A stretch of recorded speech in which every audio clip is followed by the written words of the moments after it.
हत्या का खुलासा किया है, जिसके तहत 2 अभियुक्त गिरफ्तार किए गए हैं। क्या है पूरा मामला? एसीपी रितेश त्रिपाठी जी हमारे साथ हैं। किस तरह से इस पूरे मर्डर को अंजाम दिया गया था? पुलिस को कैसे शक हुआ कि ये जो पकड़े गए अभियुक्त, इनकी गिरफ्तारी पे कैसे संदेह हुआ है? देखिए 20 नवंबर को जो विजयनगर का से मेरठ एक्सप्रेस वे गुजर रहा है, वहाँ एक स्विफ्ट कार में एक डेड बॉडी की सूचना मिली थी और इसके बाद हमने इसको तत्काल ही ट्रेस आउट करना शुरू किया। तो ये पता चला कि इस कार का ओनर हरिराम पोद्दार नाम का व्यक्ति है और उसी की डेड बॉडी उस गाड़ी में थी। आगे जब हमने और ट्रेस आउट किया तो ये पता चला कि उस दिन ही सुबह दिल्ली के नजफगढ़ से इस गाड़ी को 2 व्यक्तियों गोविंद और सनी ने ऑफलाइन मोड में हायर किया था और फिर उसके बाद ये गाड़ी मेरठ एक्सप्रेसवे की तरफ चल रही थी और बीच रास्ते में ही कहीं पर लूट के उद्देश्य से इन्होंने दोनों व्यक्तियों ने जो कार चालक था उसकी गला घोंटकर हत्या कर दी। आगे जब और चीजें इसमें निकल कर सामने आई तो ये पता चला कि इन दोनों व्यक्तियों का जो मोटिव था वो दिल्ली के नजफगढ़ में ही एक स्कूल के एक बालक की किडनैपिंग करने का था और उसी के लिए ये गाड़ी ये लोग चाहते थे। और इसके बाद जब ये वापस उस बच्चे की किडनैपिंग करने के लिए वहाँ पहुँचे हैं, तो उस दिन सौभाग्यवश वो बच्चा स्कूल नहीं गया था, तो उस कारण से ये अपनी जो प्लानिंग थी उसको एग्जीक्यूट नहीं कर पाए और जब इनकी ये प्लानिंग एग्जीक्यूट नहीं हो पाई तो वापस इन्होंने गाड़ी समेत बॉडी को यहाँ विजयनगर के मेरठ एक्सप्रेसवे पर लाकर डंप कर दिया था। तो इस तरह से एक बच्चे का अपहरण होने से भी बचा है। थाना विजयनगर पुलिस का ये खुलासा है। तो पुलिस को शक कैसे हुआ कि यही व्यक्ति हैं? इसको ट्रेस करने के लिए क्या पुलिस ने अपनाया?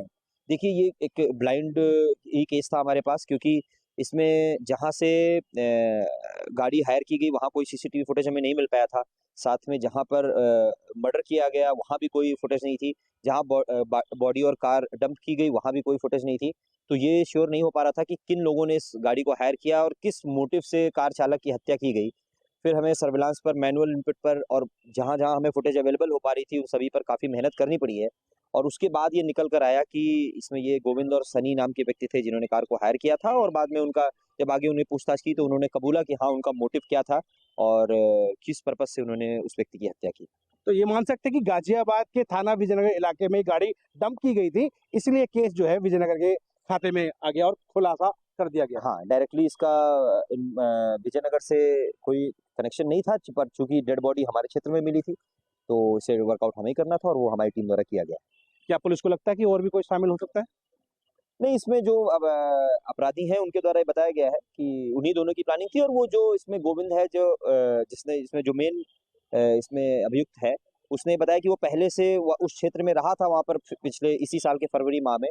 तो उसको ये जानकारी थी कि ये बच्चा है और ये इस समय पर स्कूल से निकलता है, इस समय पर वापस आता है। तो वो लंबे समय से ये प्लान कर रहा था कि उसको कोई साथी मिल जाए और उसके साथ में मिलकर वो इसको अंजाम दे दे इस घटना को और फाइनली उसको सनी जो उसके ही गाँव का रहने वाला है, उसने उसका इसमें साथ दिया और दोनों ने मिलकर इस घटना को अंजाम देने का प्रयास किया था। तो क्या आपराधिक इतिहास भी है इनका कोई? नहीं, इनका कोई आपराधिक इतिहास नहीं।